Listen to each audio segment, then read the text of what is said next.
সবাইকে নমস্কার। মঞ্চে অনেক বিশিষ্টজন আজকে পিকে কলেজের শতবর্ষ উদযাপন উপলক্ষে এখানে উপস্থিত হয়েছেন।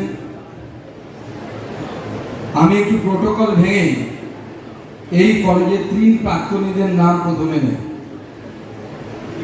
অনেকদিন আমাদের এই রাজ্যের মন্ত্রী ছিলেন প্রবোধ সিনহা, আমাদের শিশির অধিকারী সাহেব এবং শৈলজা বাবু।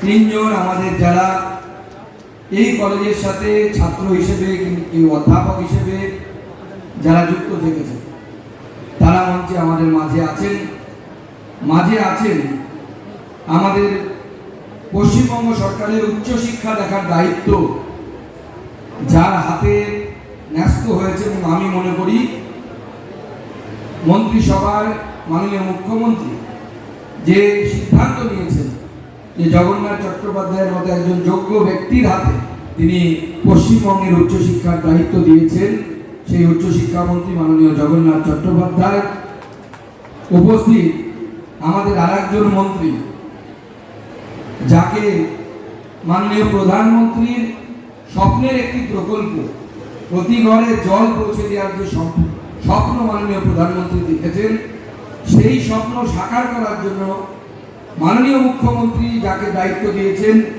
এই জেলারই মানুষ মাননীয় অরূপ কুমার দাস মহাশয়, তিনিও আমাদের মাঝে আছেন। আমাদের এই স্কুলের বা এই সভার সভাপতি হিসেবে দায়িত্ব সামলাচ্ছেন লোকসভাতে আমার সহকর্মী সৌমেন্দু অধিকারী, তিনিও আমাদের মাঝে আছেন। উপস্থিত আছেন বিধায়কগণ দিব্যেন্দু অধিকারী থেকে শুরু করে আমাদের দিদি সুমিতাদি, আমাদের জেলা পরিষদের সভাধিপতি বামদেব গুচায়েব সাহেব, এই কলেজের প্রিন্সিপাল সাহেব, উপস্থিত শ্রী ধুমল প্রতীক অশোকজি IAS SDO কন্টাই এবং অন্যান্য বিশিষ্টজন। আমি কারো নাম আমাদের অনির্বাণ চট্টোপাধ্যায় সাহেবও আছেন, যিনি অ্যাডমিনিস্ট্রেটর হিসেবে এই কলেজের দায়িত্ব সামলাচ্ছেন।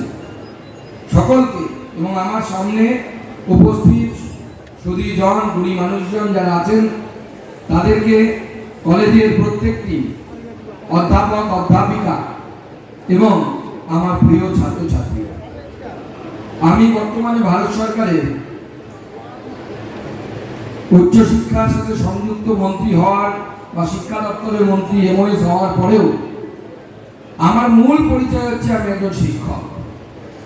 মন্ত্রীটা পরে, কারণ আমার ব্রেড অ্যান্ড বাটার জীবনের পাওয়া শুরু হয়েছিল শিক্ষক হিসেবে, প্রথমে স্কুলের, তারপরে কলেজ এবং সবশেষে বিশ্ববিদ্যালয়। তো স্বাভাবিকভাবে শিক্ষা ব্যবস্থার প্রতিটি আঙ্গিকের সাথে যুক্ত থাকার অভিজ্ঞতা থেকে বলতে পারি যে একটা কলেজ, বিশেষত পিকে কলেজের মতো কলেজ, একটি মানুষের জীবনে কি গুরুত্বপূর্ণ ভূমিকা পালন করতে পারে তা আমার থেকে কেউ ভালো বোঝে না। সুকান্ত মজুমদার হয়েছে, তার জন্য অনেকের অবদান আছে, তার মধ্যে অন্যতম আমি যে কলেজে পড়েছি তার অবদান। সেরকম পিকে কলেজ আমাদের মাননীয় মুখ্যমন্ত্রী থেকে শুরু করে এত গুণী ছাত্র দিয়েছে যে পিকে কলেজের এই 100 বছরের হল অফ ফেম যদি তৈরি করা যায়, একটা বিরাট বড় মিউজিয়ামে তা রূপান্তরিত হবে। সেক্ষেত্রে পিকে কলেজের ভূমিকা অনস্বীকার্য। একটা কলেজে একটি ছাত্র বা ছাত্রী 18 বছরের পর মোটামুটি এসে ভর্তি হয় এবং এই 18 বছরের ভর্তির পর তার রাজনৈতিক চেতনা সেই সময় বিকশিত হয়। পড়াশুনোর যে বহির্বিশ্বের যে পড়াশুনোর যে ধারণা সেই সম্পর্কে তার অভিজ্ঞতা লাভ শুরু হয়। অতএব তার জীবন গড়ার সব থেকে গুরুত্বপূর্ণ কাজ যে সময় যে কোনো ব্যক্তির ক্ষেত্রে যেটা করে সেটা হচ্ছে কলেজ। আর পিকে কলেজের এই যে ইতিহাস, 100 বছরের ইতিহাস, 1926 থেকে 2026 পুরোটাই গৌরব গাথার সময়। আমাদের মাননীয় মন্ত্রী বললেন যে 1926 সালে মাত্র 39 জন ছাত্র নিয়ে পূর্ব মেদিনীপুর জেলার এই সর্বপ্রাচীন শিক্ষা প্রতিষ্ঠান তা তৈরি হয়।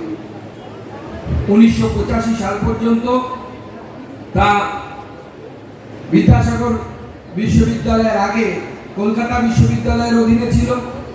পরবর্তী সময় বিদ্যাসাগর বিশ্ববিদ্যালয়ের অন্তর্ভুক্ত হয় এবং উচ্চ শিক্ষার ক্ষেত্রে আরও সুদৃঢ় করার জন্য এই জেলা সহ এই সংলগ্ন এলাকায় তার কাজ নিরলসভাবে পিকে কলেজ করে এসেছে।